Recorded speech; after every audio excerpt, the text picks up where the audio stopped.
Welcome to the Empowered Money Girl, where we break down the barriers to financial confidence, celebrate women's wins, and reveal the secrets to living boldly and well. I'm your host, Josette Mandela. So I have a question for you. Have you ever wondered if the data behind decisions is actually telling the full story, especially when it comes to diverse voices and lived experience? Today's guest is here to challenge how we think about insight, research, and what it really means to understand people.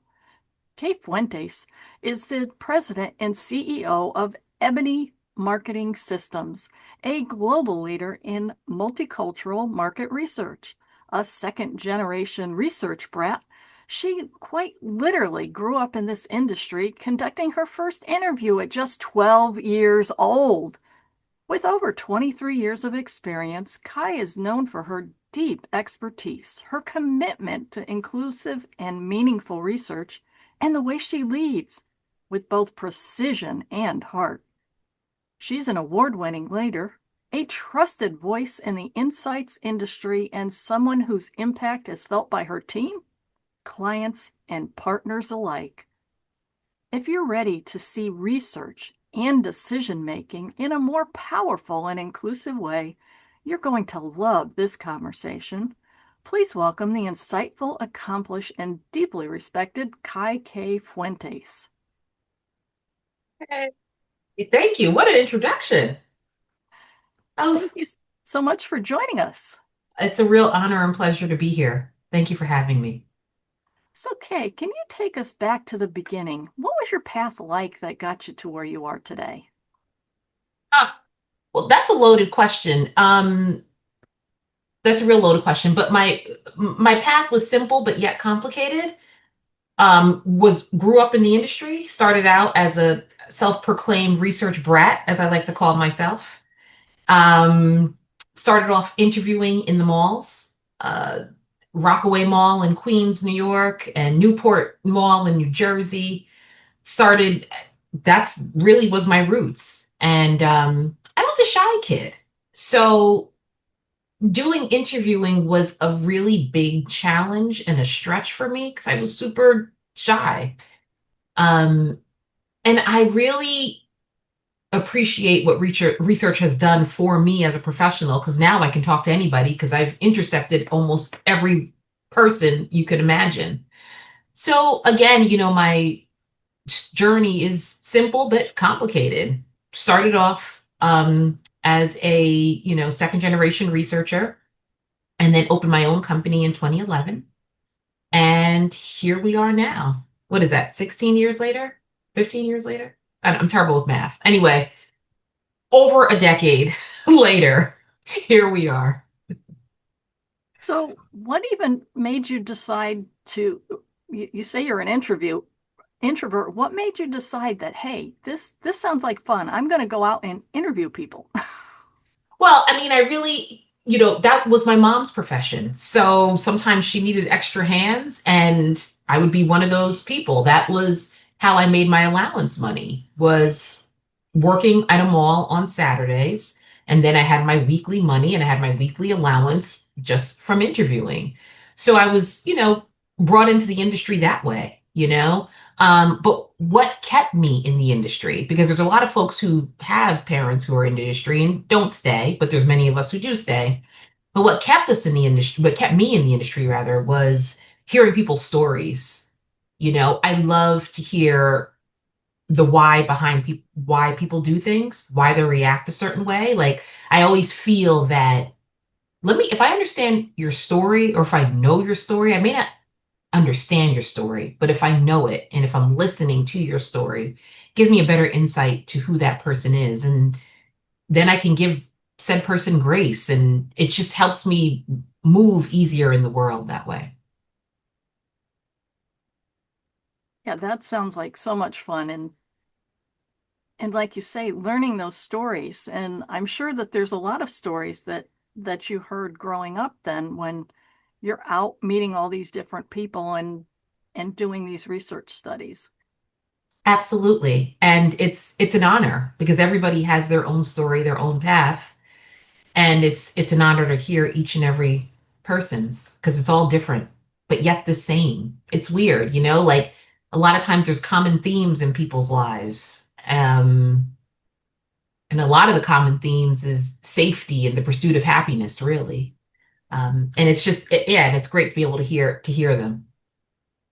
And you had mentioned that that was also the way that you were making your allowance. So what kind of money lessons did that lead to in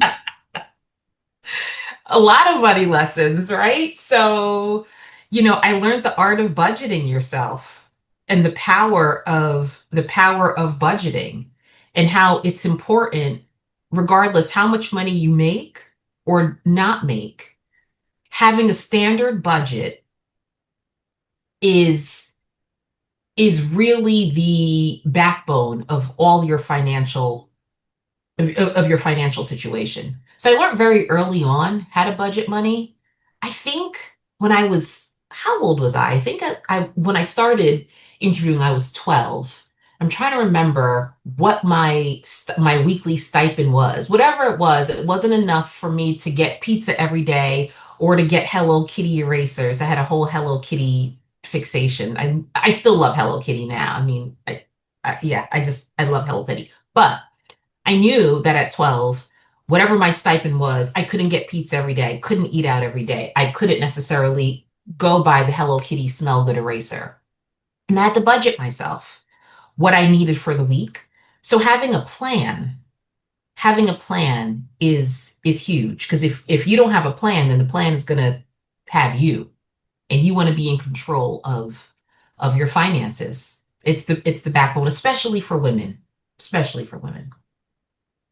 Yeah, I agree. And what the other thing that I found is that a lot of women kind of think of budgeting the same way they think about dieting is both of them feel restrictive, which is why I use the word financial plan and building your plan instead of budgeting, because to some they just see columns and numbers and spreadsheets and they like lose their minds. No, I love that reframe. And it's funny because a diet is not a lifestyle. But do Mhm. you know what I mean? It's almost like this crash course. I'm dieting. I'm trying to lose 10 pounds to fit into this dress. I'm not eating any cookies for the next 6 months, but that's just for that one moment in time. Versus a lifestyle is, yes, I can have cookies, but I'm going to do it in moderation. And I'll have one glass of wine tonight instead of two, and all those things. So that's a very cool reframe, right? Instead of a budget, because people, yeah, that can sound some kind of way. Mhm. So you had mentioned that you're following your mother into doing the research. Was that her passion, or there was it, shall we say, a family thing to get into? Yeah, that's a good question. I think it was her passion and then it turned into a family thing. So, my mom, came from Costa Rica when she was 17 years old and started interviewing shortly thereafter for side money. And the research company she was working with at the time, she was the only interviewer who spoke Spanish. Ah, So that's how it all started. And so they're like, we need a Spanish interviewer. Hence, my mom came in and was able to interview folks. And then from there, she was like, I think she was working at NYU, and she was like, you know what? I think I'm gonna just do this research thing full time, and started it. And then, my sister was already born, and then I came along shortly thereafter, and my dad was a huge piece of this too. He is not kind of, he is an unsung hero in this, journey. And yeah, we all really built the business together. that's so cool. Um, Yeah. so as you were developing the business and you said now you're off on your own, how did you develop that financial discipline? When you're running your own business, there really is no safety net, unlike being an employee somewhere. Yeah. It's funny, being an employee somewhere too, there's really no safety net either. People always think that, but you can get let go or laid off at any time. Um, Yeah, and people always think, oh, because you're a business owner, you have no safety net. But to your point, yeah, I hear what you're saying. Yeah, there isn't. You have to be prepared. So what I do is in the moments of fruitfulness, because there's some years that are just great years. I spend that time, that year, financially planning for the downturn. So, or if there's a downturn, or if the business doesn't have as much business as we would like. So I spend a lot of time preparing. And what does that mean? That means, putting money aside for taxes. People don't talk enough about taxes and how much that can derail or rail your budget. So make sure you're putting enough away for taxes. I started putting 15% away, if possible, from every project for taxes, for tax planning purposes. That's one thing. Another thing also is when your business is doing well and your numbers look damn good, march yourself to the bank and go ask for more money in a line of credit. It's just that simple. Banks are going to lend to you when you're doing well. They do not lend to you when you need it. So being prepared in that way too. So and also, putting money away, whether throwing that in a high yield savings account or a CD where it's trapped and locked. I remember one year specifically, a couple of years ago, we had a really, really bang up year. And what I did was I put all of the money for taxes for that year. And then the next year, I projected that with the accountant in a CD. Oh, And yeah, and it was locked away. And because it was locked away, I couldn't get to it. I couldn't touch it. I mean, you can, but it's penalties and it's a little bit of a chore. It right. was great. The CD was put away. And so when taxes came around, the other money that I put aside for taxes became money that I ended up using for marketing.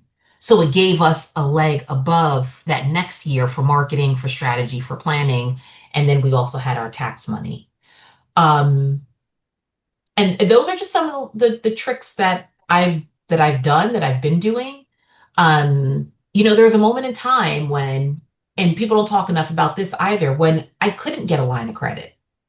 Hmm. People say all the time, go get yourself a line of credit, get yourself a line of credit. Well, sometimes you just can't. Mhm. And you're stuck with hard money lending. Those folks that call you and say, send me three bank statements and I can send you $100,000 in your account in days. I've used that, right? Before, because Mhm.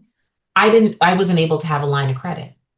So when we're having these money conversations, I think we also need to shine a light on the importance of credit and what credit does and the importance of having good credit.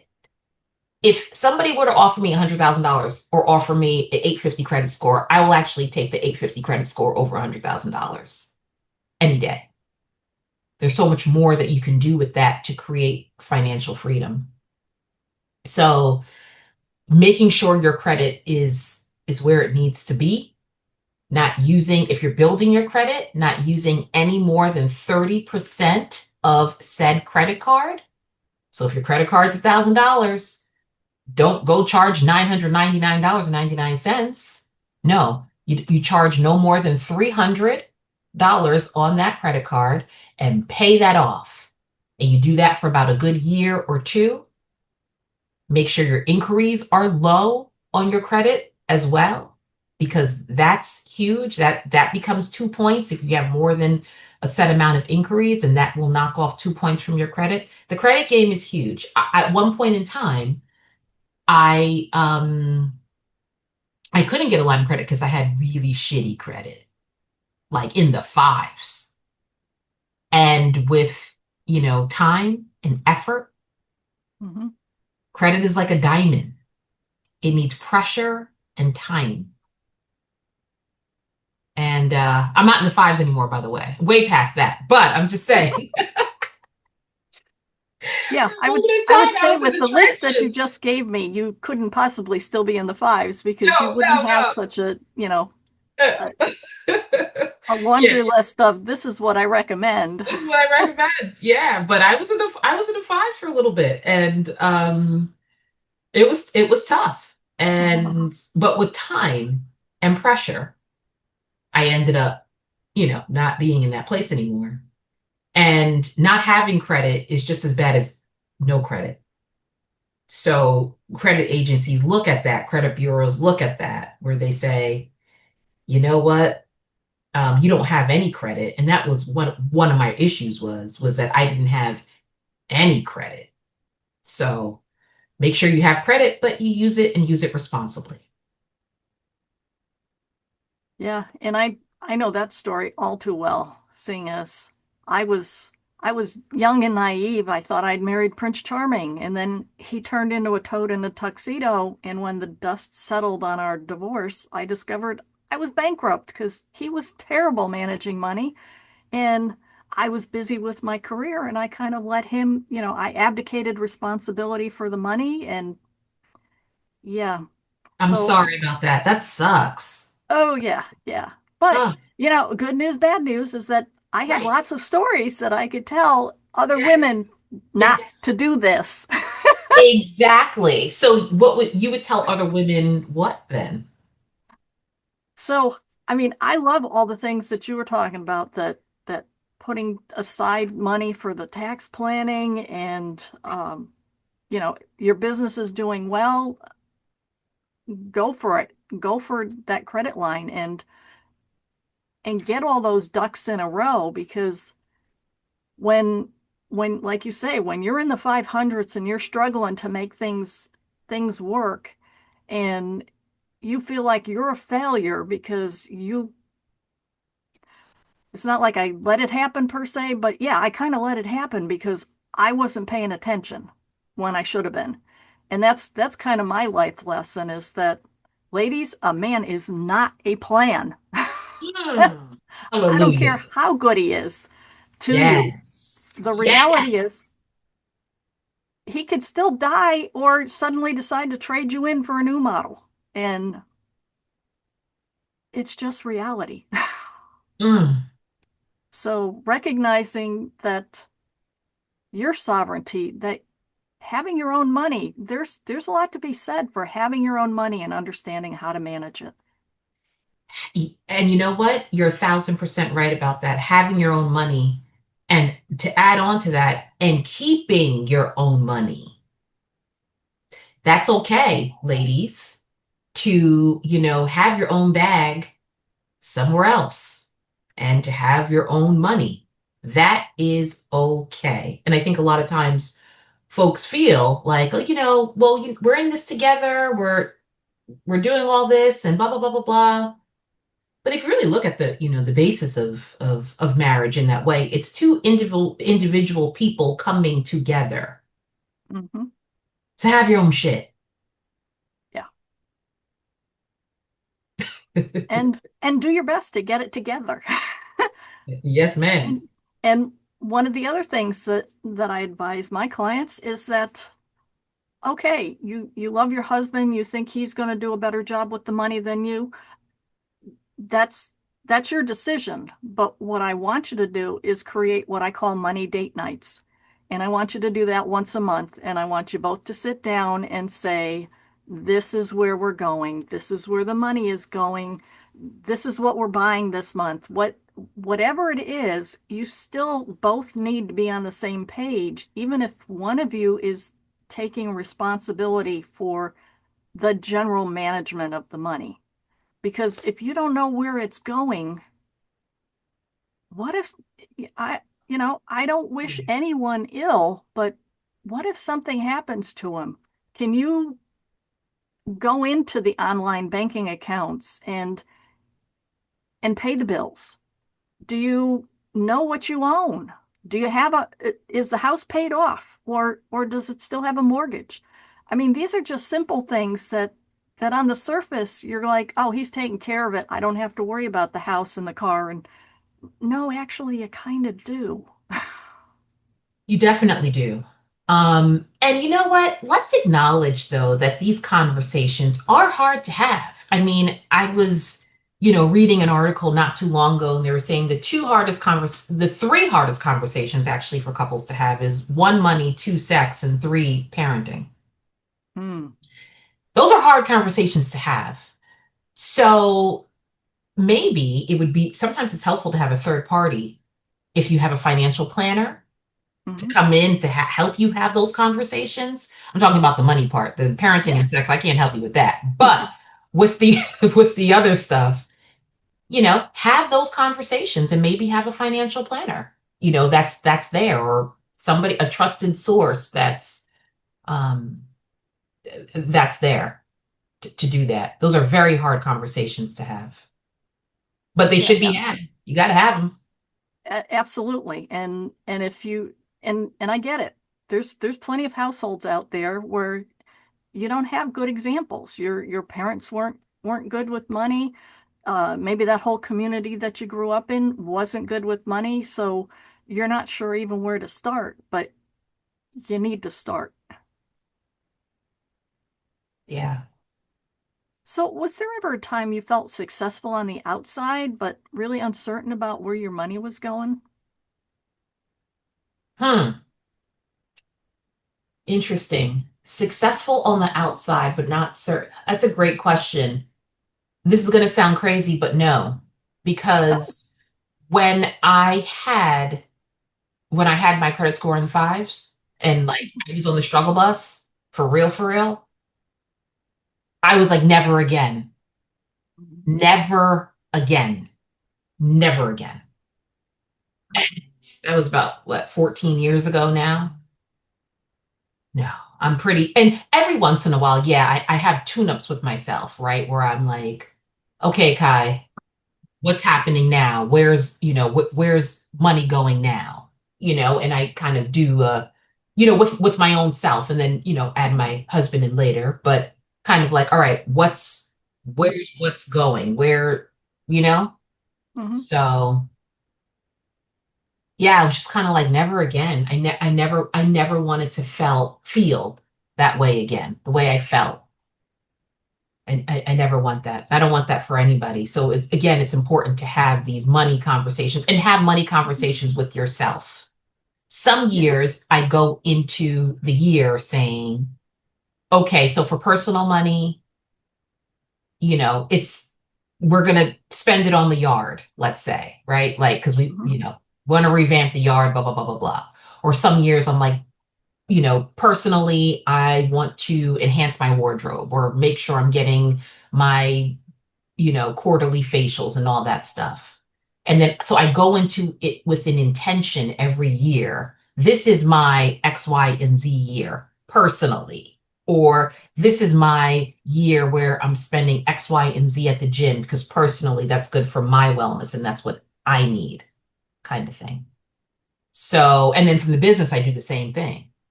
So sometimes the business has its year, Mhm. there's an intention on how to spend money each year for the business. So this year we're going to spend on technology. Next year we're going to spend on more marketing.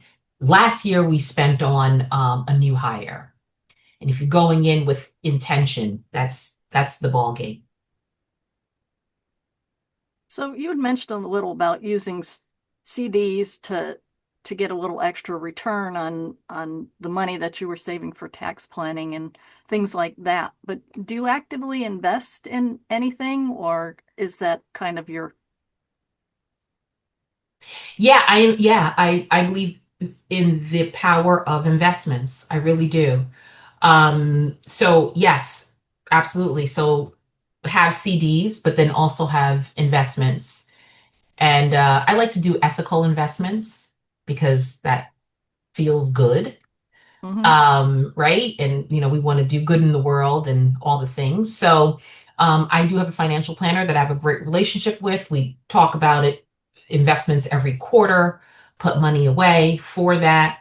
But another just tactical way to invest are all these apps. I also have Acorns, which is a great app, and it's a great way to invest if you're just dabbling with it. Okay. And I'm not doing a commercial for Acorns, but I kind of am. But there's there's other ones out there that are similar. So you can go ahead and invest freely at a very kind of like an easy entry level way to do so. And it makes it simple. Um, and it can take money from your account every week, every month if you wanted to, and reinvest that. It's been it's been pretty cool to watch, and I've just been sitting there and letting that grow, and it's been a really, really great way to save money, to invest money, and that's a nice, entryway to into the investment world. And then later on, worked with a financial planner, and um, now I'm investing in a little bit more of an aggressive way. But yeah, start off with Acorns. I highly recommend it. And that is such good advice, is that you start with something small and simple. And and certainly if you put it on autopilot, it's a lot easier to do than having to remember to do it. Because it's so easy, and as busy as life is these days, to put it off and then suddenly say, "Oh my God, where did that year or 3 or 5 years go?" Right?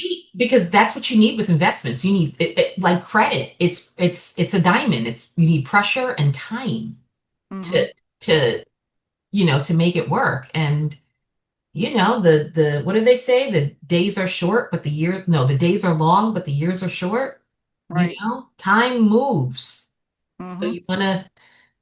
you want to start as soon as you can. And you're right about the automated piece. I forgot about that. Like I have when I get my every 2 week check, like everybody else does, then that money is some of that money is automated and goes directly to my savings. So I'm not even feeling it. And that's more of a liquid savings. And then you can have a more of a savings that you lock up.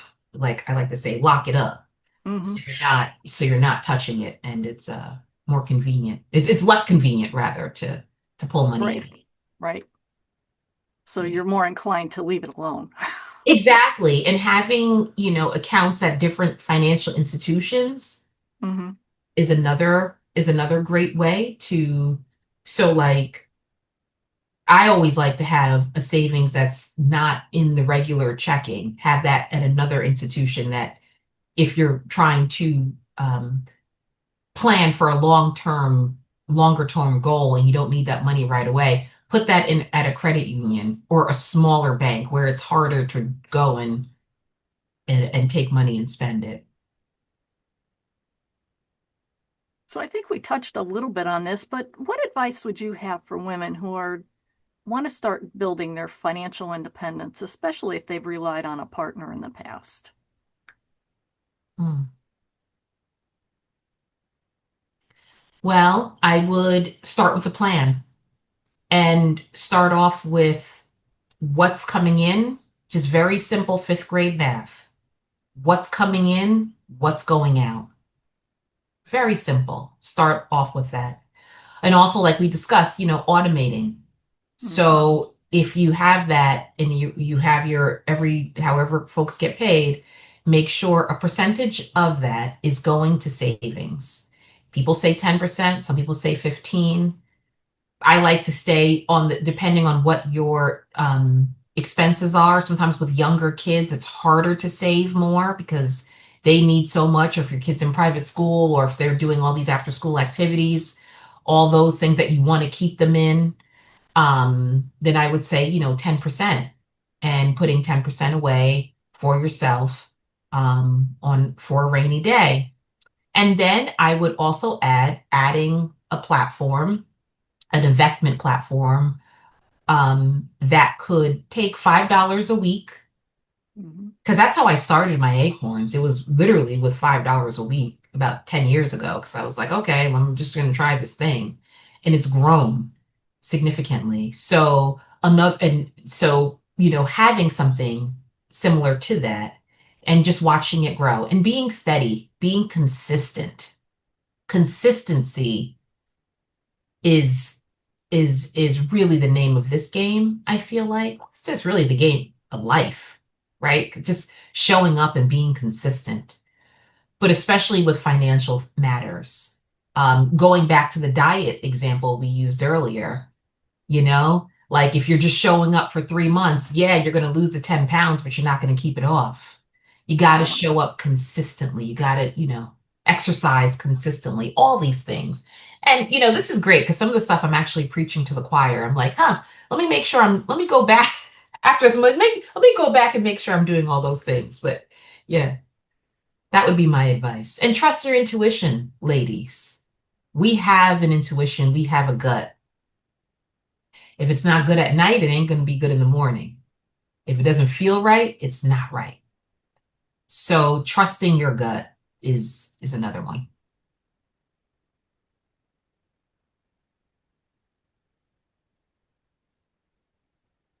So this last question is kind of what I call myth or truth. So some people may think you have to earn more money before you can build wealth. What do you think? Is that a myth or truth? That's a myth. Yeah, I Are these agree. right or wrong questions, or this is just based No, on you? no, kind of. Okay, It's kind of what do you think? And for me, to me, that's a myth because that's like we not were a just myth. discussing, you can start small. There's so many people out there that have this weird mentality that um, oh no, I'll start investing when I make $1 million, or I'll start Yeah. investing when I get that next raise at work. But the reality is, like you were just talking about, you started with your Acorns account with $5 a week. It's the time and the pressure is much more important than the dollar amount that you have right now. Because over time, that investment is going to turn into something. Exactly. And it's funny because there's a lot of millionaires that live paycheck to paycheck. Yep. So don't wait until you think you're going to be there. Just start now because there's a lot of folks who are working 9 to 5s that actually have more money than some millionaires because of lifestyle creep and all that other stuff. Hmm. So yeah, just start, just do something. Yeah, and you hear stories like the secretary to the guy that started McDonald's. I mean, she died and left millions to charity. And everyone's like, wait, how did that happen? That woman never made more than like $10,000 a year. Well, part of it was that she got lots of stock in the early days because they couldn't really afford to pay her. Ah. And over time, those, like you say, the investments took care of themselves and she lived frugally. She didn't look at it and say, oh, look, all the money I have in the bank, let me spend it. So that's another thing that you need to kind of come to terms with is do you really want to keep up with the Jones or do you want to live your lifestyle and and be able to do the things that you want to do? I love that. I love that story, by the way. I never knew that. Thanks for sharing that. That's a Oh, pretty cool that's a pretty cool story. And you're right. Folks want to keep up with the Joneses, and you don't have to. Just live your life how you can live it. And that's mhm. that. They say that some of the people, most people that lose wealth is because they stay trying to look rich, Yes. you know? And I don't know. I mean, that's tied up with ego and all these other pieces. That's a whole nother conversation. But just Yeah. just be yourself. Just look yourself. Yeah. Agreed. So I want to thank you so much for joining us today, and a huge thank you to Kai K. Fuentes for sharing her wisdom and energy with us. If you found value in this conversation, please subscribe, leave a review, and share the Empowered Money Girl with your friends. The more we spread these stories, the more women we can empower to live boldly, both financially and in every part of life. Until next time, keep thriving. And remember, your journey to empowerment starts with you.